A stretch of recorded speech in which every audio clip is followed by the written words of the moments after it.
Hi, this is Eliza. Welcome back to Eliza's Bookshelf.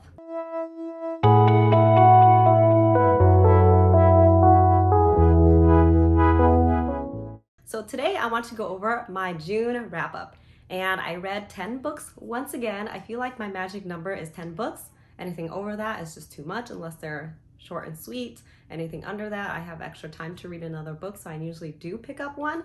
Anyway, so I read 10 books once again, and a couple of them I did not really like. Some of them are super favorites. Actually, most of them are pretty good. So yeah, maybe a couple of them I just didn't like, but I'll go over my least favorites and then go to my super favorites. Number 10 on the list is My Killer Vacation by Tessa Bailey. So this is just not my type of writing, my type of character style. I think if you like that book, Things We Never Got Over by Lucy Score, you definitely like this one. I think this was set up for something that I would like. It has, well, Tessa Bailey, I love her books anyways. I maybe read half of what she's written, and I, for the most part, like them. So I was kind of thrown off about this. It's just a different type of character writing style that I don't really like. But My Killer Vacation is about this elementary school teacher who has a younger brother. I believe it's a younger brother. Yeah, younger, older. She has a brother. And their parents are archaeologists who travel everywhere, and they're great and everything, but they haven't really been there for the main character and her brother. So she super loves her brother. She would do anything for him. She finally saved up enough elementary school teacher money to bring him to this vacation to Cape Cod. You have Miles, who is a failed detective. He has a failed marriage. He is now a bounty hunter, and he gets pulled to Cape Cod to figure out what's going on there. So yes, what is going on? There is a murder.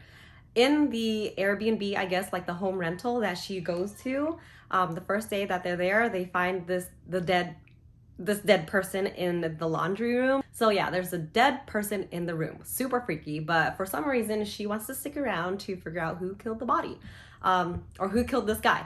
And her reasons are because she's always been scared to do things. She never thought that she would be able to do anything on her own. And because when they found the dead body, she didn't freak out like she thought she would. She is trying to go and solve this murder to figure out how much she can actually do. So she's really bugging this bounty hunter. And this guy really kind of sucks at his job, I think, because he's getting half his clues and information from this girl. Anyway, so I thought it was all set up to be super cute. One of my favorite reads, but it actually wasn't, just because of the writing style. You have this super grumpy hero, super masculine, thinks that he knows the girl, thinks that, you know, he has this failed marriage, he's not good enough for anyone, certainly not this woman who's super beautiful, no one's gonna like him. I don't know, it's just a bunch of assumptions and poor communication. But if you like that sort of stuff, you'd love this one. It's super short, super sweet. I think she's probably setting it up for a follow-up because her brother has a love interest who comes to Cape Cod. Anyways, just read this if you like Things We Never Got Over, because it's kind of along the same feel, but a little bit shorter. Number 2 on my list, unfortunately, is Love and Gelato. Everyone loved this in the book group that I was in. Everyone loved it, and you know, it's like a classic. It's been out for a long time, and they finally had this movie adaptation, so a lot of people are reading it. I have thoughts on both the book and the movie. I might make a separate video going in depth about the book and the movie itself, but overall, I didn't like it. There's a lot of YA books that I like, namely, you know, Moxie. I liked, what is it? The Hate You Give? I forgot what it's called, but there's a lot of YA books that I love and has so much heart and a lot of things that you can learn from. This one I did not like because of the YA type of relationship feel. There's like a love triangle, there's a love quadruple. I don't know, I thought it was super stupid. There's like cheating involved. I didn't like it. What I did like was the mom's side of the story and that mystery going on there. So I won't go into too much about it. I might make another video about it, but overall this was a miss for me. Sorry. Number 3. And this is where it gets, you know, better. So just because this is number 3 doesn't mean I like necessarily did not like it. It's just that I liked a lot of books more, but I actually really enjoyed this one. This is James Patterson, Judge and Jury.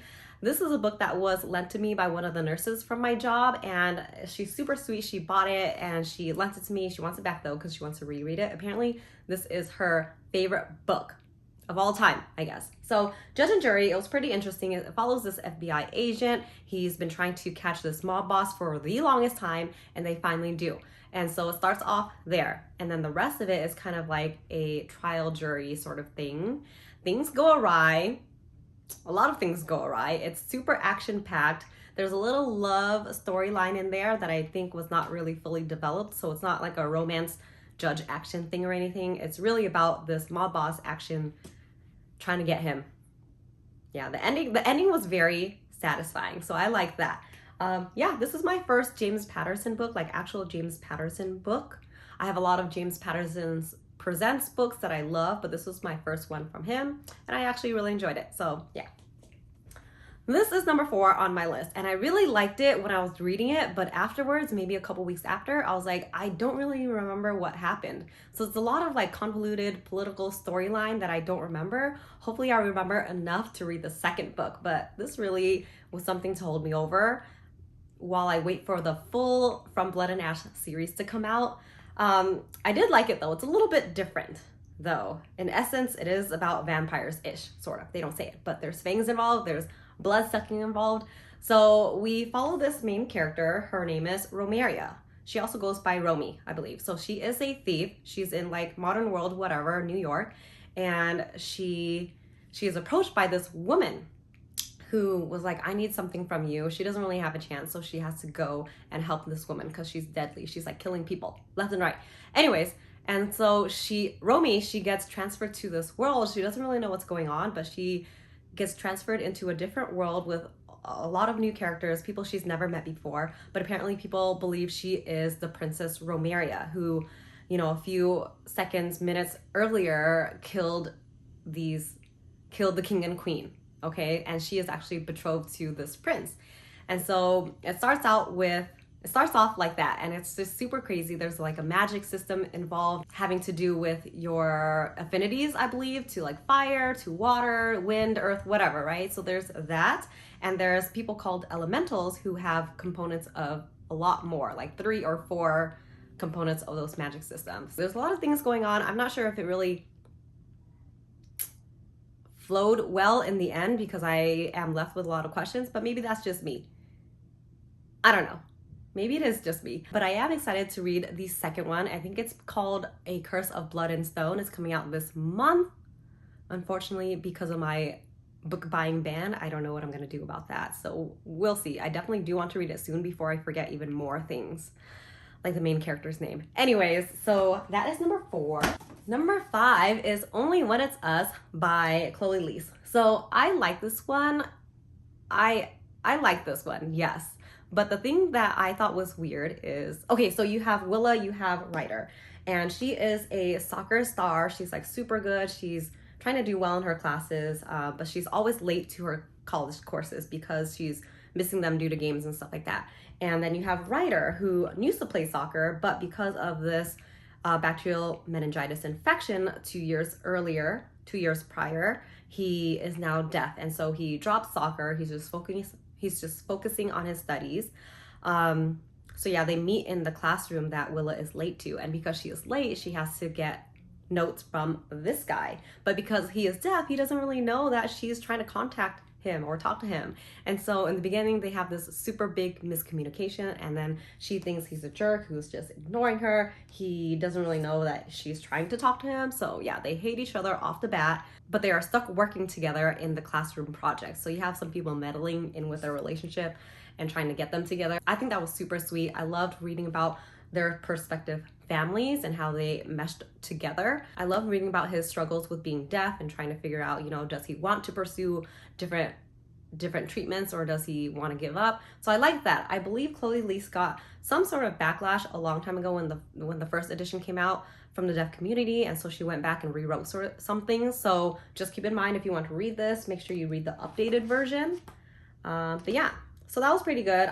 The only thing that I did not like about it is because when they were like, you know, frenemies, they got off on the wrong foot. So they're like still kind of mean to each other. They're playing pranks on each other. The thing that I did not like was their pranks because I did not follow them at all.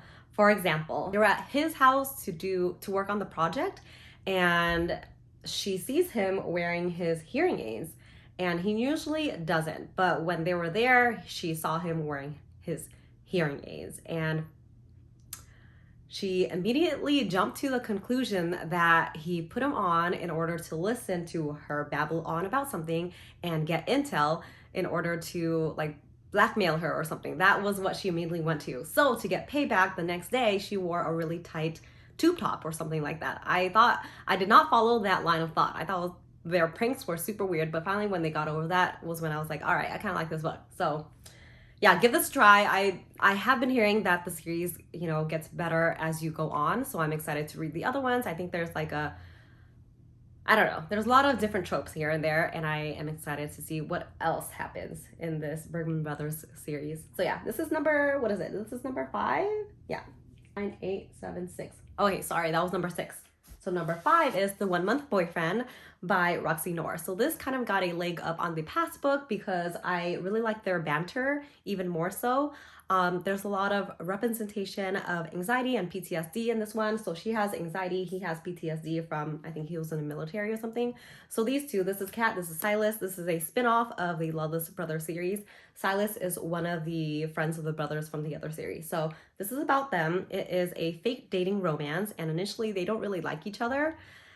It's not like they were enemies or anything, but because they find that fake dating each other can give them both something, they start dating for a month. And it's super cute because at first they're kind of just nonchalant about each other. They don't exactly hate each other, but they don't exactly care for the other person. They're like, whatever, you know, you're just helping me out.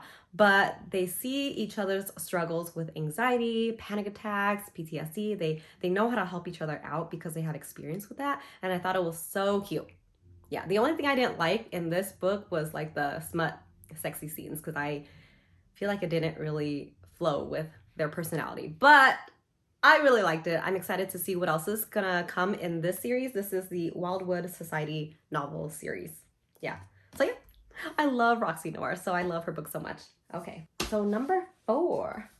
Patricia Wants to Cuddle. There is a like monthly book club on Bookstagram, the Mysterious Book Club. Sorry if I'm getting that wrong, but every month they work with publishers and things like that with a certain book, and they invite about 30, 40 people. I'm not sure. Don't quote me on that, but they invite a lot of people to join with the monthly book club, and you get sent these free books. So that was nice. The book of the month for June was Patricia Wants to Cuddle. And honestly, I had never heard of this book before. I didn't really know what it's about from what people were saying and the cover and the title. I thought it was a reality show type of thing going off to this island, and then they see this big King Kong type person who is gay as well and falls in love with one of the characters, steals them away. I don't know. I thought it was going to be something like that. And they fall in love, live happily ever after. But it was really different from what I thought it was going to be, and I did not hate it at all. In fact, I really loved it. I enjoyed it for, you know, I just took it for what it was. I know a lot of people were upset or they didn't really like what happened, but I like watching those shows like The Bachelorette, Bachelor in Paradise, The Bachelor, whatever. You know, I don't follow every season, but when I do, I get really hooked into people's lives and stuff like that. So this follows 4 contestants, so it's told in alternating point of views with the 4 contestants and also one of the workers. And then you have Jeremy, who is like the bachelor guy person. There is another person who acts as like the host or whatever, but he's like a super drunk person. He doesn't really play a big part. Yeah, they go to this place called Otter Island, and this Otter Island has its own history. There are people who get lost there before. When they get there, some strange things happen. They see maybe an animal in the background of their pictures. They see a big man, a big hairy man on the road, and they hear screams and stuff like that. So some strange things are happening, and you don't really know what's going on until like maybe, or they don't know what's going on. We know what's going on. They don't know what's going on until maybe like 2/3 of the book, and then things get wild. Like, I don't even want to say exactly what happens, but just know that there's a lot of violence, People die. Patricia is not really this size. In the book, she's described as when she is sitting down, she is basically the height of your chest. So she's not this big. It's kind of misleading. And she does not want to cuddle. She does not. Maybe she does, but she She misunderstands very quickly, so if there's any signs of aggression or whatever, she'll kill you. She'll pull your arms right off. So I thought it was fun. So the first 2/3 of the book is basically like dating a reality show, and it's fun because you get to see into the minds of each and every one of them, you know, if they really want to be dating this Jeremy guy, if they really want to marry him, or if they're just there for image, things like that. So it's really cool to see. They have some references to, you know, the shows that are out right now about, I don't know, it's pretty cool. So the first 2/3 is about kind of like that. If you like those type of shows, I think you would really enjoy it. And then the last third is a lot of violence, a lot of gore. I was pretty surprised. I was like, wait, what just happened? Let me reread that. So I really liked it. Yeah, this was a June read for that book club. Patricia Wants to Cuddle. Number 3 is Dead Silence by S.A. Barnes. So this book I have been meaning to read for the longest time, and since June I set out to read all of these romance books. I was getting kind of a little bit bored of romance, and all of them were meshing together. So I finally picked up Dead Silence, and I love this one. It's a science fiction horror type story. You have this woman who has a lot of like past trauma from her family. Her mother's dead. She has hallucinations. She's trying to figure that out. She's diagnosed with PTSD as well. And so with these hallucinations, she just wants to hide in the corner of the galaxy, the world, the space, whatever, right? This is set way in the future. I forgot which year, but I'm just gonna say like hundreds of years into the future, where they have been doing a lot of space travel. They've visited a lot of planets. They've tried to commercialize space travel. And anyway, so she is with this team of, I think, 4 other people, and they are assigned different parts of space where they have to monitor and make sure nothing's going on, I think. Who knows? I kind of forgot why they're there. But anyways, they are there. But she chose to be at this far corner of space where no one really wants to go because she just doesn't want to talk to people. She doesn't want to hurt people. She doesn't want to have hallucinations about people and things like that. So yeah, she is in this corner. They're supposed to go somewhere, but they get this beacon signal about someone being in trouble. So they go there because it's just a few miles out of where they're supposed to be. They go there and they're like, what is this? I don't recognize it. And so one of the older crew members, maybe the main character herself, is like, that is the space ship, the Taurus ship that was sent out hundreds of years ago. So the crew's spaceship was supposed to be around space for a full year, but 6 months in, it disappeared and no one found them. So all these people were trying to have this vacation in space, but they ended up lost. They never found them. So these people found them, and things get wild. I loved it. It's like a mix of ghosts, hallucinations, backstabbing. I don't know. It's just a mix of a bunch of things. When I explained it to my husband about what was going on in this one, he said that I would have liked The Silent Sea on Netflix, that show. It's like a short series. I think it's a Korean series, but he said it was kind of like that. I started it with him and I never finished it, but maybe I should because I really like this book. Yeah, it's super creepy. The main character herself, I was like, I don't really feel like you are someone who is supposed to be in your position. She's supposed to be like the team lead or whatever, but she doesn't really make good decisions. She doesn't really know what's going on. She has her crew member explain a lot of things to her, which I think is just for the benefit of the reader to figure out what's going on, but she herself didn't know. And I was like, who are you? How are you this team lead? You're like freaking out, breaking down, you can't make decisions. So there's that. But if I look past that, I really like this book. That was just a mini rant. Please don't let that put you off of this book. I really liked Dead Silence, so yeah. So that was number 3. Number 2 is Set on You by Amy Leah.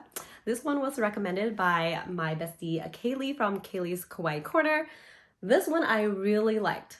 So I actually haven't heard much about this book. I haven't heard much about it. Yeah, I've only seen one other booktuber talk about it and she didn't like it, but Kaylee really liked it, and so I gave it a try and I loved it as well. It's just super sweet. So we have this body positive fitness influencer, personal trainer, and then you have this guy who comes by and works out the same gym as she does.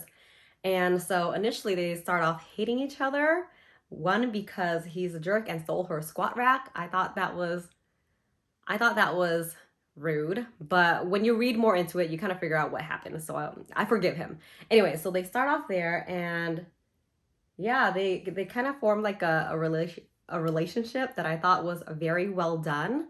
There's just a little bit of hangups, and she has some learning to do, or some like inner learning, personal growth to do. Their family is kind of mixed in because her grandmother is dating his grandfather, if I remember, if I'm not mixing up books.